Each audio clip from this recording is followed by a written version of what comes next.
Welcome to EKO201 Economics. I'm Chris Hannum. This will be lecture 2 on thinking like an economist. So in this chapter, what we talk about is first, what it is fundamentally, not that makes economics as a discipline what it is fundamentally that makes economists a bit different from other kinds of scientists. What it is that economists do, and how it is that they do it. And in order to do that, we'll present a couple examples of models that economists use in describing the world, and how they use them, what they're for, and what the basic approach in building one is. First, to talk about one role that an economist has. So economists, as opposed to, say, physicists, or biologists, or mechanical engineers, tend to have two roles. The first of those roles is the same as the role for any mechanical engineer. It's as a scientist. As a scientist, economists simply try to explain the world as they see it. This is research which is intended to determine first what the inflation rate is, or to determine what causes the inflation rate to rise and fall, or to determine why it is that people decide to buy versus rent apartments. Now, economists also have a second role, which biologists may not have, which physicists may not have, which mechanical engineers may not have, which is a policy advisor. Whereas economists, as a scientist, in trying to explain the world as they see it, they use the scientific method, they formulate theories, gather data which they use to test those theories, just like a physicist would do, a mechanical engineer would do.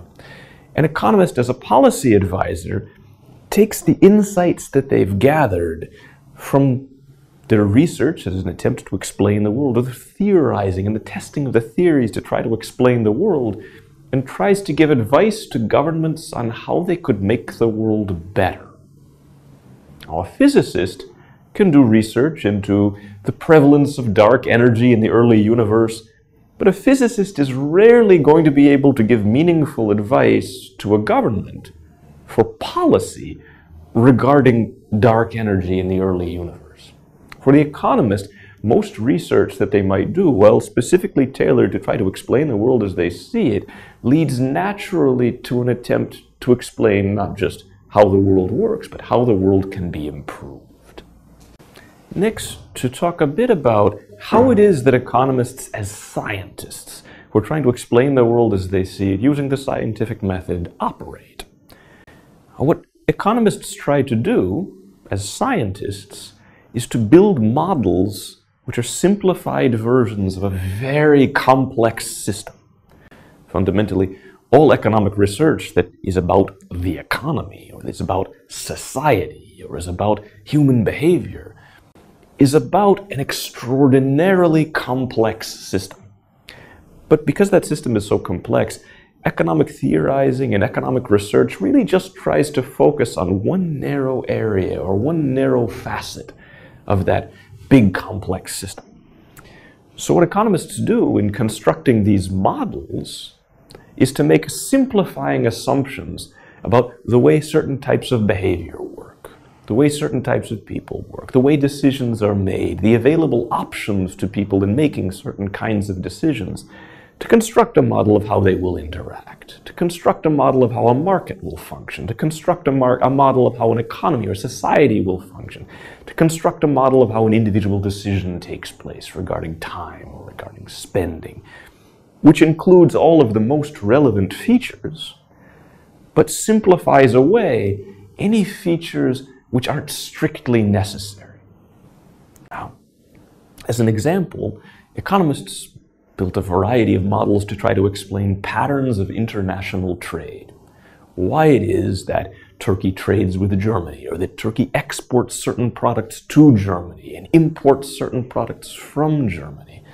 And these models that economists build, simplified versions of that complex system, where some of the outcomes of that complex system are patterns of trade, tend to have the simplifying assumption that there are only two countries, only Turkey and Germany. France does not exist. Russia does not exist. As a result, the models don't focus and aren't able to give any kind of meaningful insights as to how the existence of France might change trade patterns between Germany and Turkey. They also, these trade models, they're simplified to such a degree that they tend to include only two goods. Say, trade between Turkey and Germany might include only automobiles and tourism. And trade between Turkey and Germany might not include textiles at all, for simplicity's sake. Because we could still explain a lot of what the important things are about patterns of trade with a model that includes only two relevant goods, as opposed to a model which includes potentially thousands, the number of products that we really have in the real global economy today. These assumptions are unrealistic. It's a given that they are unrealistic. They make the model more unrealistic. They make the results and outcomes of the model more unrealistic. But as long as those features that we've simplified away by making these assumptions aren't strictly necessary to giving us our model out meaningful results for our model, they can take a complex system that couldn't give us any kind of tractable results we could use to easily explain this phenomenon and make a model that is tractable, that is usable or useful. Also, whereas sometimes we need to strip away certain unnecessary features of that complex system to make our model, for it to be usable, sometimes we need to strip away some features of that model just to make it easy to explain. Now, our model could be used for pure research purposes to try to predict patterns of trade, but our trade model could also be used to draw examples on a board in an economics lecture. And what we need for a model that can draw examples of international patterns of trade for an economics lecture isn't the same degree of complexity and sophistication that we would need for a model which is intended to really predict patterns of trade or predict the impact of a change in the customs union between Turkey and the EU. So sometimes our simplifying assumptions are things which aren't really necessary to the result. Sometimes they might be things which are necessary to the result, but which leave us with enough of the key insights of that model intact for us to be able to use it as an educational tool or an illustrative model of an economic phenomenon. So these models that are simplified representations of any kind of a complex system, the models in economics are usually mathematical, or the models in economics are usually graphical and illustrative. And they share a lot of characteristics with other kinds of key models from other fields and other aspects of life. Really anything which is a simplified representation of something which is genuinely much more complex fits this economist's definition of a model. So one example we might have of something which fits the definition of economist's model would be a roadmap. Now there's a lot about geography that's missing from a roadmap. It doesn't tell you changes in elevation. It doesn't tell you where various businesses are located. It's focused on roads, where to make turns, what the distance between points is. But it has enough of that information to give you very useful insights for use for very specific purposes. Other examples that we might use models for in other contexts, which are largely illustrative rather than a mathematical and technical model used for prediction, are things like models of teeth, or models of a human body used for anatomy, or models of planes used in wind tunnels, or even as toys for children. Now, a first model that we want to present in this lecture today is a model which is more similar to that model of a roadmap, or more similar to a model airplane. It's largely illustrative and graphical, and useful for educational purposes more than it's useful for research and useful for prediction. And this model is referred to as the circular flow model, or because it's a graphical and illustrative model, the circular flow diagram. A circular flow diagram is like a roadmap, a graphical representation of the whole economy. And it includes some important aspects of that economy we'd like to focus on, but it leaves a lot out, just like a roadmap leaves a lot out of the real geography of the city. Now, our circular flow diagram includes two types of actors in our economy. There's two types of entities, two types of people. One is a household, and the second is a firm or a business. So everything or everybody in our economy is either a firm, a business that produces goods and services, or it's a household that consumes goods and services. Now, our circular flow model or diagrams, representation of the economy, will also have two markets. Remember what we mean by a market. A market may or may not be a physical place, but a market represents all of the potential buyers and sellers of a particular kind of thing. And what that thing is for the first market is goods and services. That's all the kinds of products we want: electricity and natural gas and automobiles and chairs, all these important things. The second market is a market for what we call factors of production. A factor of production is something like labor or land or capital, which is used in the production process in order to make goods and services. Your factory needs a building. Your factory needs equipment in that building. It needs raw materials. It needs land for the factory to sit on. And it needs workers to operate the machinery in the factory. All of those things are factors of production. And the market for factors of production is this sort of abstract representation of a place where all those things are bought and sold.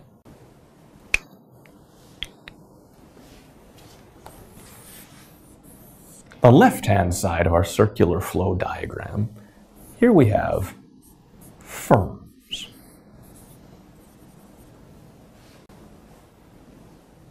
Right-hand side of our circular flow diagram, here we have households.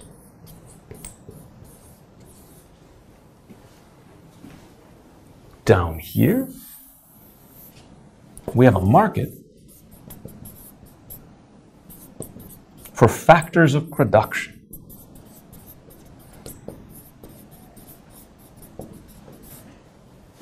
And last, of course, up above, here, we'll have a market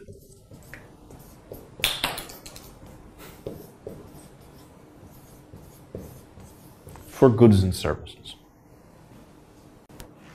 Now, how is it that firms will interact with a market for goods and services? Well, what is it that firms do? What firms do is they produce goods and services. They're the suppliers into that market of goods and services. So firms then are supplying goods into the market for goods and services. And what is it that households do? How do they interact with the market for goods and services? Households purchase goods and services. Households represents all consumers, the whole demand side of the economy. So households purchase goods. And how will those transactions take place? Well, logically, households would need to pay money for the goods that they buy. And they buy those goods in this abstract place that we call the market for goods and services. So in the other direction, we have money flowing from households into the market for goods and services. And that money that flows from households into the market for goods and services flows through the market for goods and services back to firms.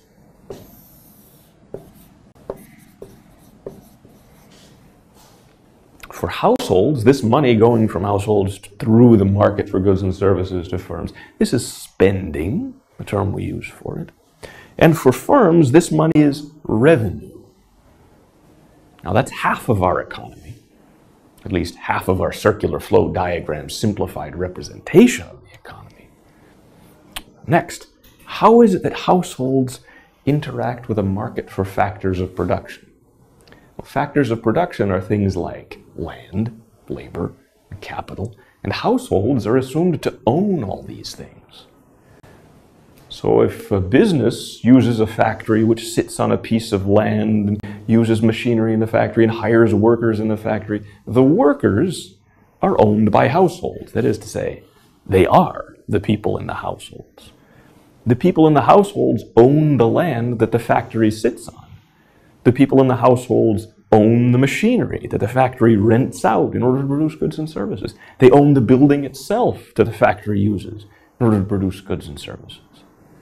So the households are supplying all of these goods and services, supplying all of these factors of production into the market for factors of production.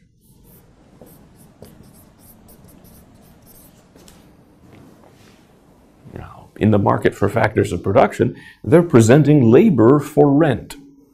They're presenting land for rent. They're presenting capital for rent. And those that want to rent them out, pay wages for the labor, give profits for the capital, those are the firms. So the factors are flowing through the market for factors of production to the firms. Firms, of course, they need the land, they need the capital, the buildings, the labor, in order to produce the goods and services that they want to sell in the market for goods and services. And in order to get them, they need to pay money through that market for factors of production. And that money they're paying, we call that wages, profits, rents. And that money goes through the market for factors of production to households. And for households, that money is income.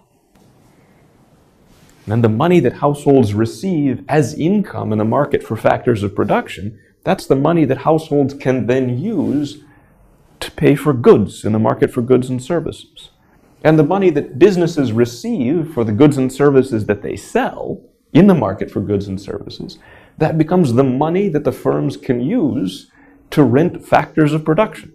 And that money is able to pay for wages and profits and rents and all of those things. Now, this model obviously is extraordinarily simplified.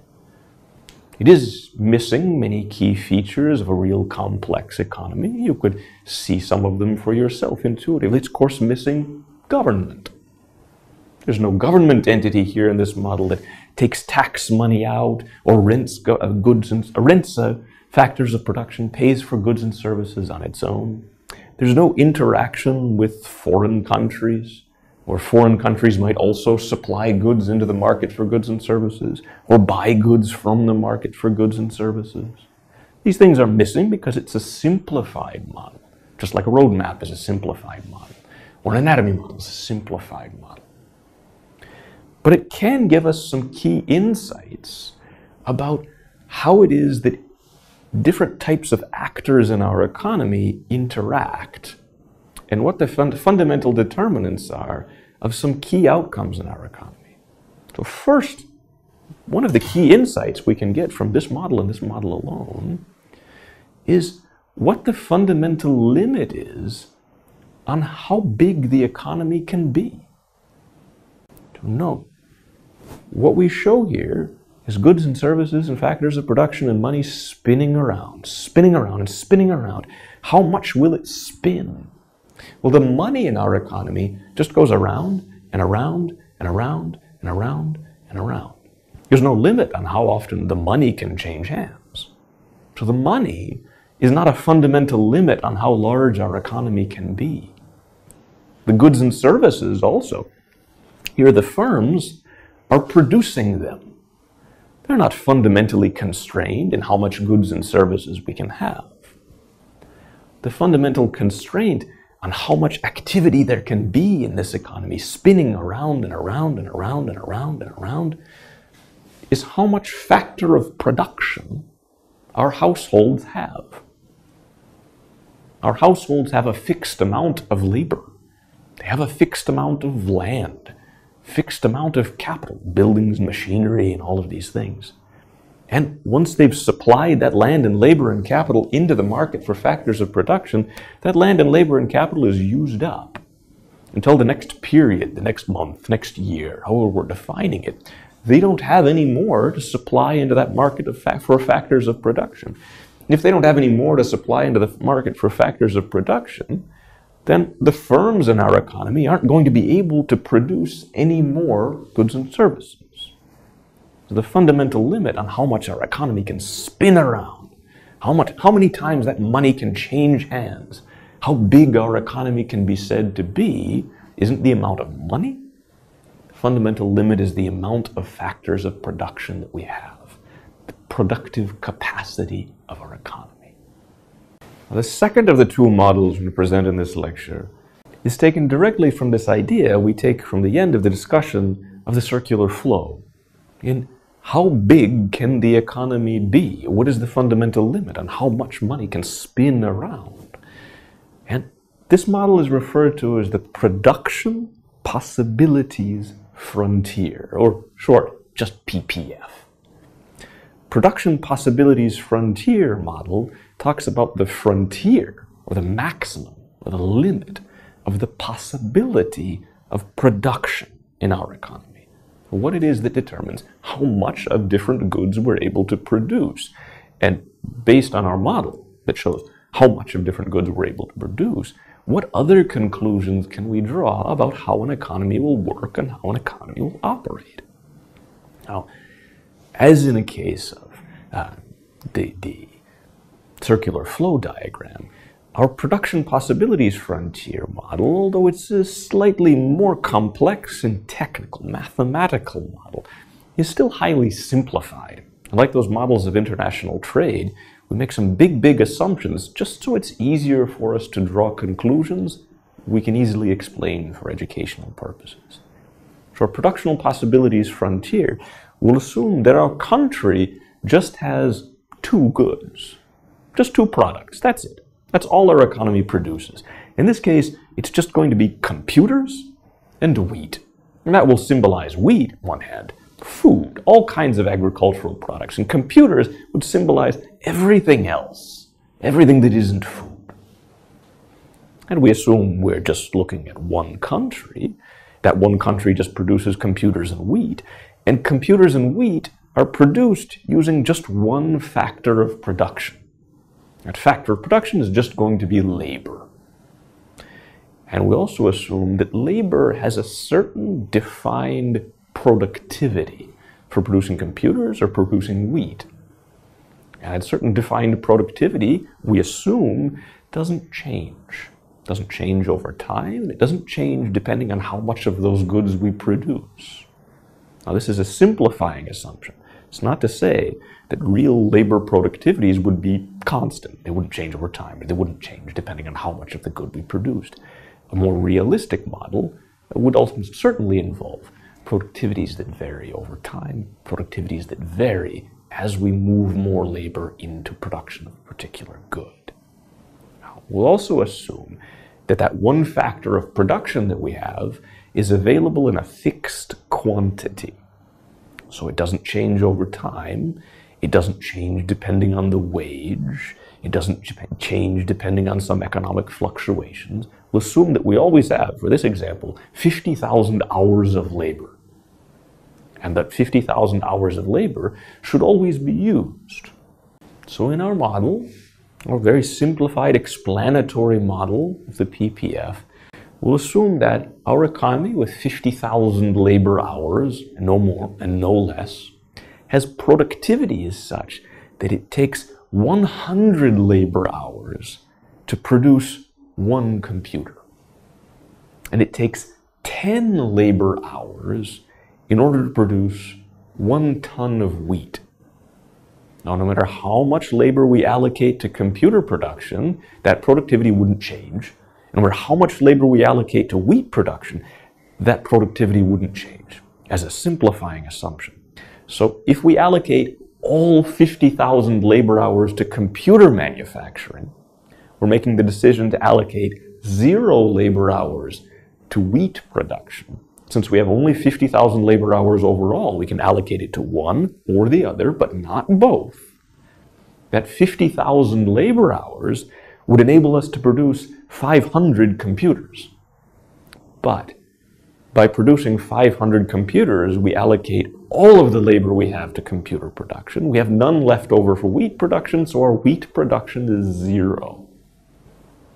And the table you can see, as we move down, we move some labor out of computer production and into wheat production. So we allocate only 40,000 labor hours to computer production. Instead of 50,000, this means we can allocate 10,000 labor hours to wheat production. If we do this, our computer production is going to fall because that 10,000 labor hours that are no longer being used for computer production, they would have been able to produce 100 computers. So our computer production falls by 100. But since that 10,000 labor hours is now allocated to wheat production, we're now able to produce 1,000 units of wheat, 1,000 tons of wheat, what we're able to produce with 10,000 labor hours. Given that each labor hour is able to produce 1/10 of a ton of wheat, 10 labor hours for 1 ton of wheat. Now, as we move more and more labor, as you can see, away from computer manufacturing and into wheat production, we decrease our production of computers, but we increase our production of wheat. Well, this is an illustration of one of the concepts of a trade-off that society faces. Society can be a market economy making these decisions about how to organize economic activity.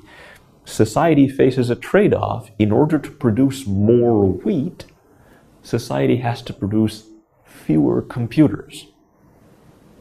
So we would use this to define what the cost is to society of producing more wheat. Of course, the cost of whatever it is that you produce here is whatever you gave up in order to produce it. If society wants to produce more wheat, society has to sacrifice more computers, and that opportunity cost of the wheat is the computers that are not produced. Now, as we take the second right-hand side of that table that you see, and we plot those points out on a graph with wheat on the vertical axis and computers on the horizontal axis. Just plot those points out here, not the labor hours, but plot the quantities of production out. We can illustrate how, as we move labor from one sector to another, production of one good falls while the other rises.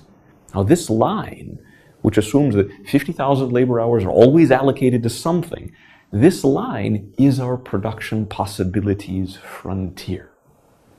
So the position of that production possibilities frontier is defined by two things. It's defined by how much labor we have, and it's defined by how productive our labor is in those industries. We'll take a look at that point on that graph. Take a look at that graph and try to find a point which would illustrate a combination of production for this economy with 100 computers and 300 tons of wheat. So try to find that point on the graph, label that point, give it a point named F. And then on that graph, try to find another point, a point that would give us 300 computers produced, and it would give us 3,500 tons of wheat produced with it. So draw that point on the graph, and then name that point G. Now, is point F possible? Is point G possible? How do we define that? Well, anything on the line is possible. Anything inside the line is also possible. But anything outside the line is not possible. Now, for our economy here in this model to be able to produce at point G that we've just drawn with 300 computers and 3,500 tons of wheat, we would need one of two things. We would need more labor, or we would need for our labor to be more productive.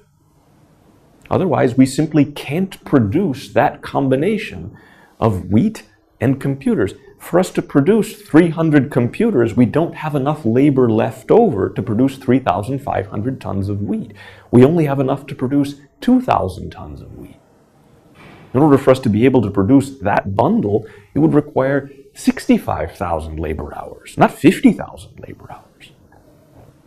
And at point F, that point is possible, just like all the points on the line are possible, because F is inside the PPF.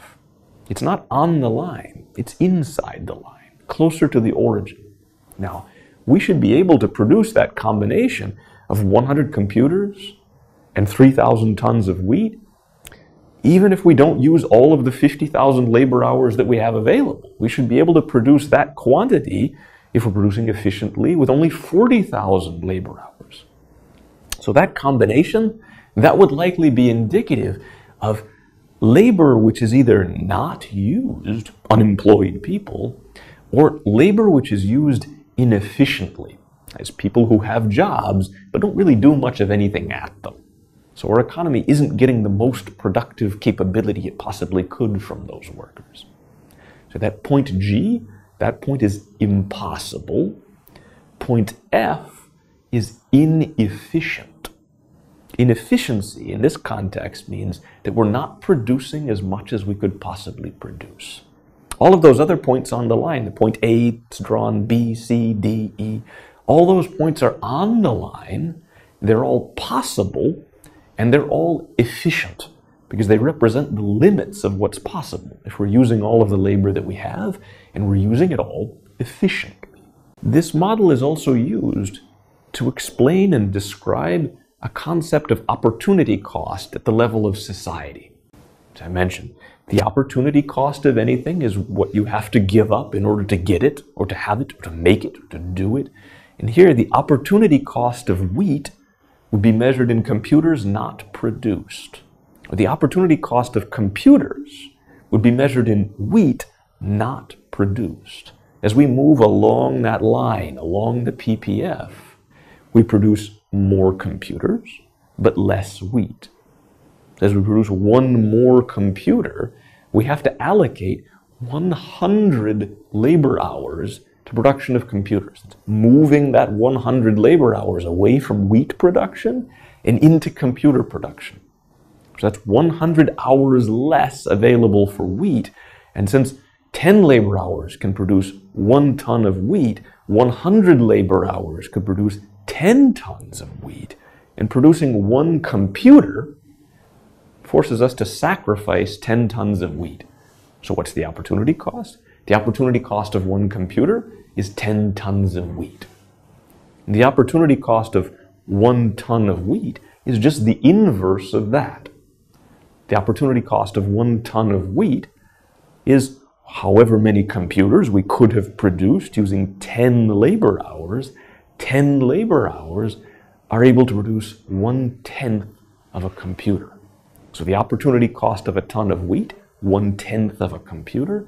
The opportunity cost of one computer, 10 tons of wheat. Also see on the graph, this is simply the slope of that graph, the rise over run. And that can easily be used to calculate that opportunity cost anytime you have a PPF diagram. Next, take a look at these two graphs side by side. These represent PPFs for two different countries. Hypothetical scenarios intended to represent trade that might have occurred when the first models of international trade were being designed back in the era of David Ricardo in the early 19th century. So we're looking at a simple two-country, two-goods scenario with France and Britain, England, as the two countries. And the two goods that they look at, because these are the goods that were looked at by David Ricardo and Adam Smith for trade at the time, are first cloth and second wine. Why cloth? Well, because these economists were British, and cloth was the most important manufactured export of Britain. Fundamental commodity of the British economy at the time. Why wine? Because wine is taken in these early models of international trade as a self-evident example of a good that could be produced in England, but can't be produced in England very efficiently. You can grow grapes for wine in England, but the climate is really not very good for it. You need to use greenhouses, greatly increasing the cost. And other trading partners for England, such as France or Spain, Italy, their climates are much better for production of wine, so that particular good was said to make a good example for a textbook case of a good in which England logically has low productivity. Or take a look at these two PPFs. Assume that England and France are the same size, they have the same amount of labor. You can see is, on that horizontal axis representing cloth, their productive capacity in cloth is identical. So here, cloth productivity is the same in France and in England. Neither country has a higher or lower productivity in cloth. But France is able to produce, with the same amount of labor, much more wine than England is. England is the country with low productivity in wine. And then the question you're posed with is, which of these two countries has the lowest opportunity cost of cloth? And here we just said, the opportunity cost here is determined by the slope, or defined by the slope. And the slope, in turn, is defined by the ratio of productivities between those sectors.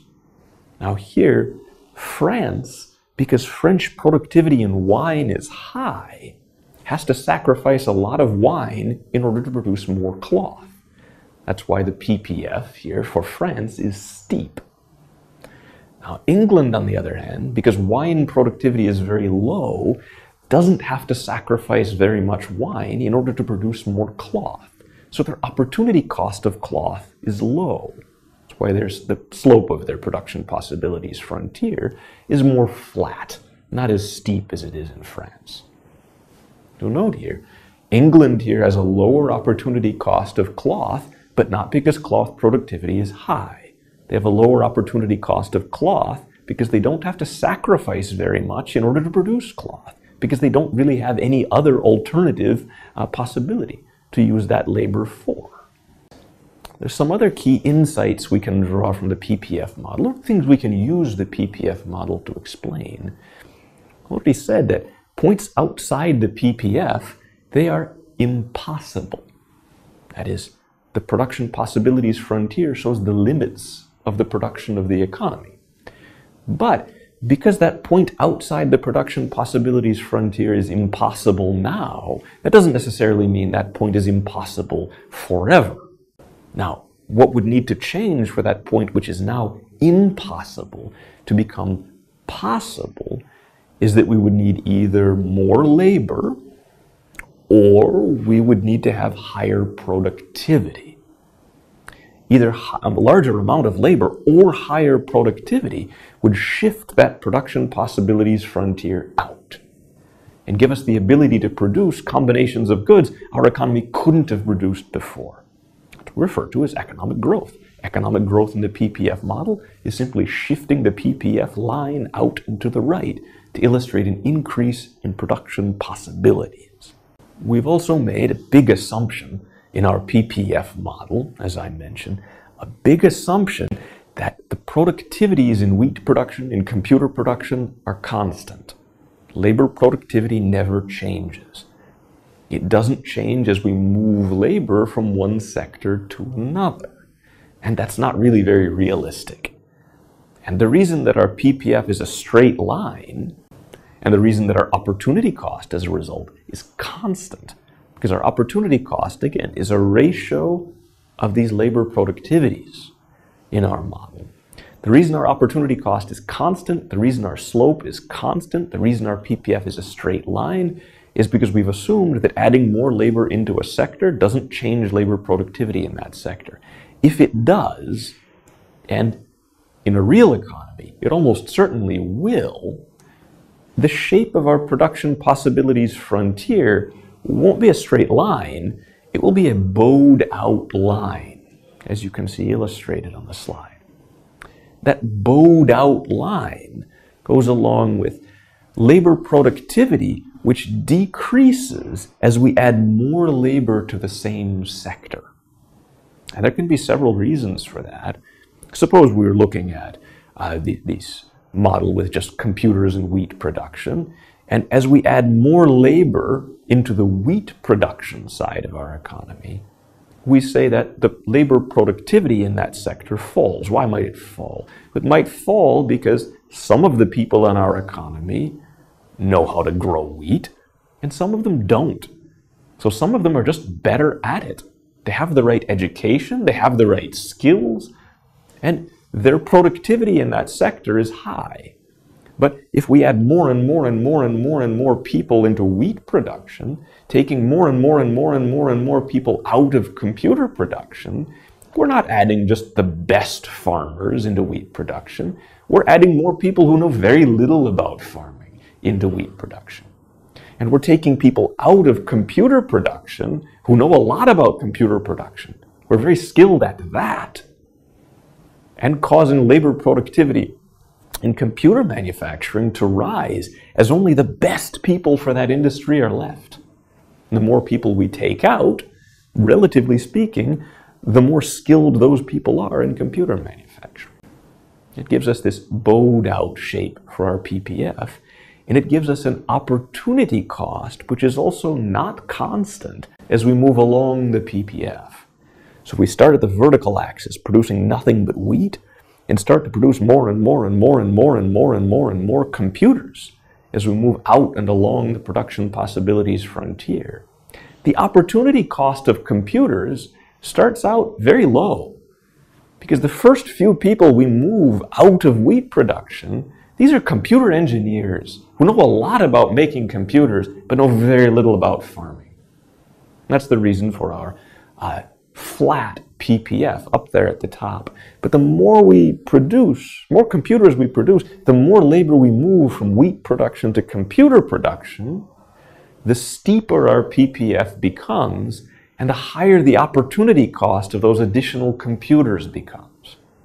Now that model isn't as easy for us to use to explain how countries differ in opportunity cost. It isn't as easy for us to use in describing likely patterns of trade, as we'll get into in the next lecture, that would come about because of these differences in productivities, different PPFs. But it is more realistic. Now, there's one other reason I haven't mentioned yet. One other reason we could have a bowed out PPF, one reason, as I mentioned, is that different workers may have different skills. The next reason is that there may be other factors of production, other than labor, which are only used for certain sectors. For example, we might need a certain kind of land for production of wheat and not need that land in computer production at all. So as we add more and more and more and more labor into wheat production, we're adding more and more and more and more workers onto the same existing amount of land that we had before, causing their productivity to fall. That will be the key reason for this declining labor productivity as we put more labor into a sector when we get into several lectures from now, models of production. Next, before we wrap up this lecture, I'm going to talk just for a few minutes more about what an economist is and what an economist does, how economists are different from other kinds of scientists, and why it is that economists so often disagree. First, to reiterate that discussion from the previous lecture about a microeconomist and a macroeconomist. Microeconomics is the study of very small-scale phenomena in economics, usually individual decisions people are making. Macroeconomics is the study of big society-wide phenomena like unemployment and inflation. Microeconomists do have, in addition to their role as a scientist, sometimes also a role as a policy advisor in trying to come up with ideas for how to shape individual behavior. Like, for example, how to design better auctions, or how to improve the tax code to provide a better incentive to do this or that or something else. Macroeconomists, on the other hand, have a much larger policy advisor role, by and large, than microeconomists do. The two branches of economics also overlap. They overlap in study of market-level phenomena, of how big groups of people interact with one another, but not the entire society, and not just one or two people. And these two big schools or branches of economics don't just overlap, but they also inform one another. So the microeconomic theories provide some of the foundation to explain how macroeconomic phenomena come about. While the economist as a scientist is largely focused on coming up with theories, models based on those theories, and testing those theories using the scientific method, keeping those theories that hold up under scrutiny, discarding those that don't, the economist as a policy advisor has to make judgments about what is good and what is bad and what is better and what is worse. The economist as a researcher never needs to consider whether inflation is good or bad, or whether higher inflation is always worse than lower inflation. The economist as a policy advisor does. So, to the extent that economists often disagree with one another, they'll disagree less, not to say they won't disagree at all, about the kind of statements that economists as scientists make based on observation, based on testing through the scientific method of rigorous theory. These statements we refer to as positive statements made by the economist as a scientist.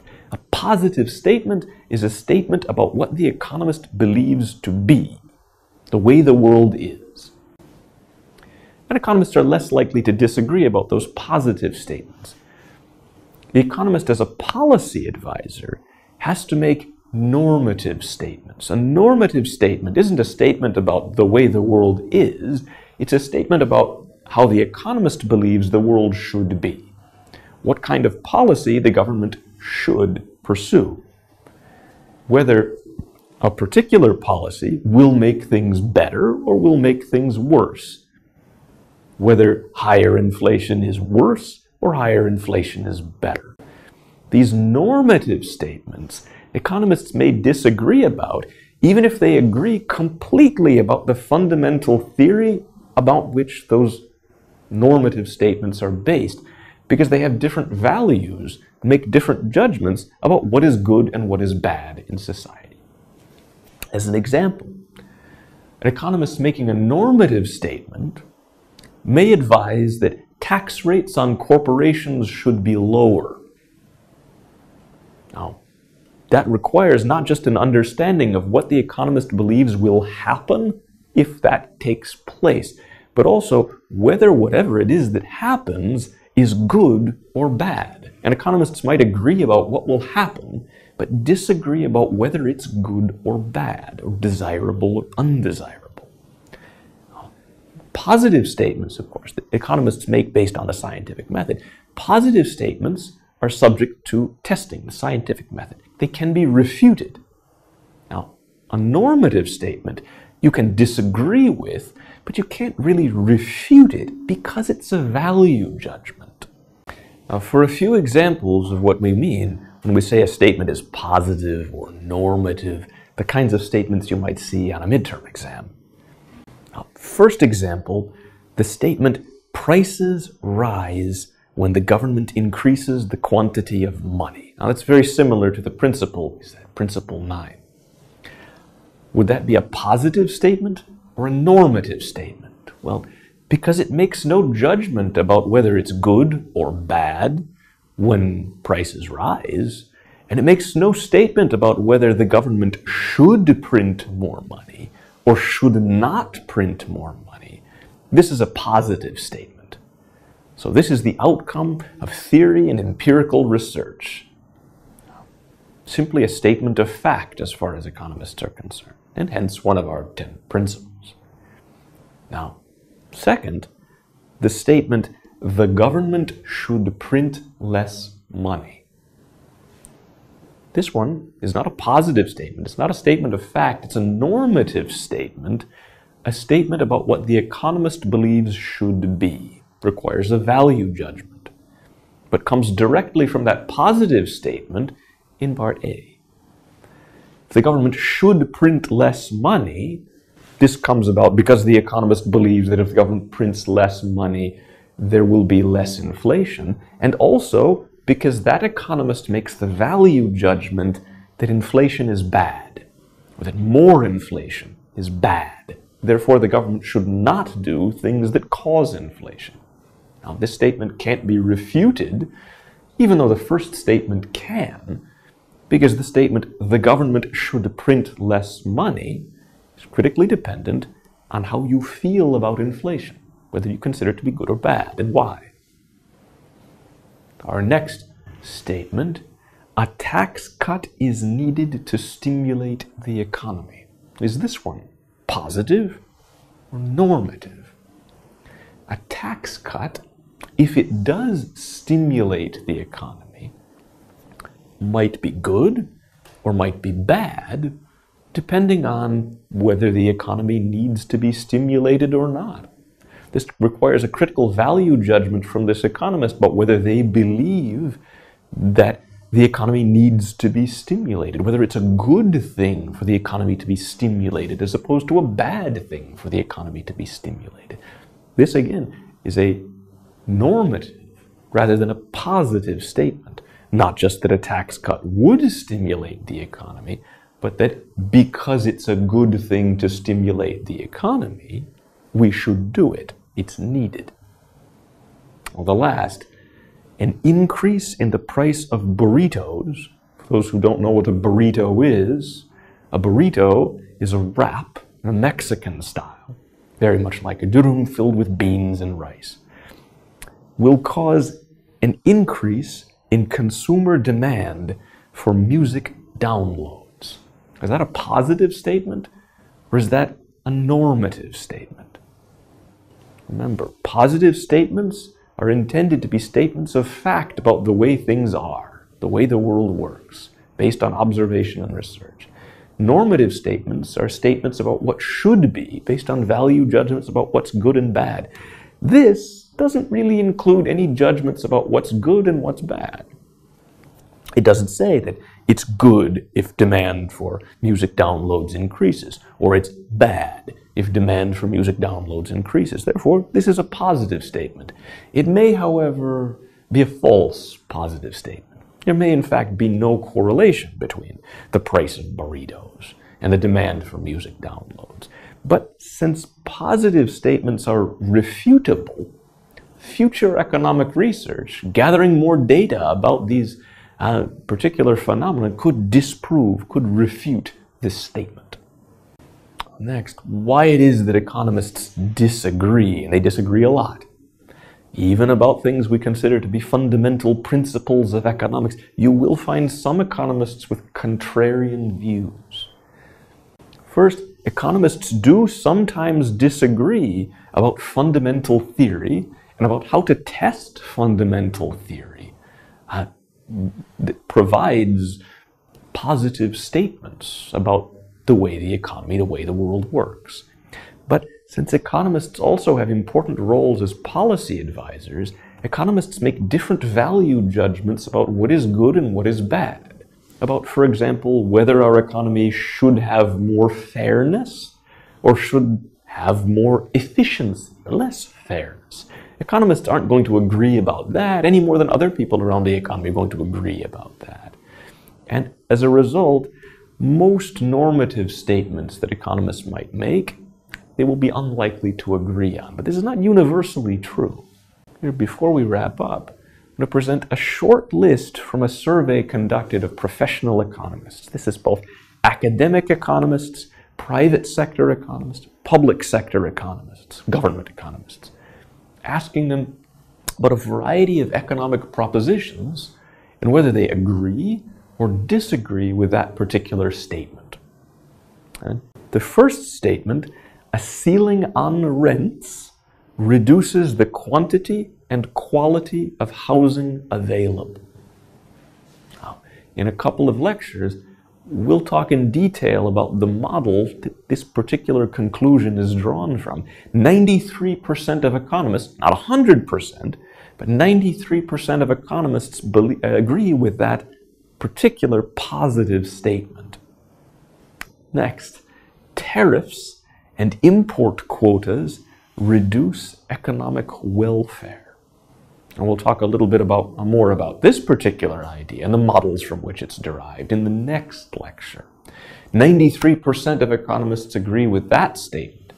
Now that statement, since general economic welfare comes arbitrarily close to goodness, 93% of economists agree with this statement, which is close to being normative, though still within the realm of positive economics.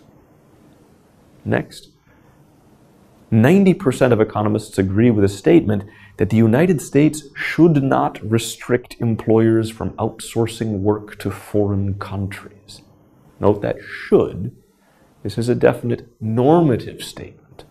This statement is policy advice about what economists believe is good, therefore what economists believe should happen. 90% of economists believe that welfare, the economy as a whole, will be larger if businesses are allowed to outsource jobs from the United States to foreign countries. They believe that the United States as a whole will be better off if they do that, therefore they should do that. So 90% of economists agree with that normative statement. Next, 85% of economists agree with the normative statement that the United States should eliminate agricultural subsidies. What is a subsidy? In case you don't know, a subsidy is a negative tax. So an agricultural subsidy is money which is paid to farmers, not for the crops that they grow, but paid to farmers so that they will grow more crops. Not taxing them for each ton of wheat they produce, but giving them an additional payment from the government for each ton of wheat they produce. In the United States, in Europe, many other countries, agricultural subsidies exist and they're quite large, and economists by and large believe that the economy will be better, will be stronger, larger, more efficient, etc. if these subsidies are eliminated. 85% of economists agree with the positive statement that the gap between Social Security funds and expenditures in the United States, not in Turkey, though both countries have Social Security systems, they're quite different, will become unsustainably large within 50 years if current policies remain unchanged. That means within 50 years, 85% of economists agree that the United States government, if they make no changes in policy, will not be able to pay pensions for the elderly, which is the primary expenditure of Social Security in the United States. And of course, that's not a statement about what the United States should do, although statements about what the United States should do could be drawn from that. This is a statement about what economists believe to be true, what economists believe to be the case, about the way the world works. Next, 83% of economists agree that a large federal or national budget deficit, government budget deficit, has an adverse negative effect on the economy. And again, that is a positive rather than a normative statement, even though a normative judgment could be drawn from it. 79% of economists agree with a statement that a minimum wage increases unemployment among young workers and unskilled workers. And 78% of economists agree that effluent taxes, this is taxes on pollution, and tradable or marketable pollution permits represent a better policy option, better approach to pollution control than imposition of pollution limits or ceilings.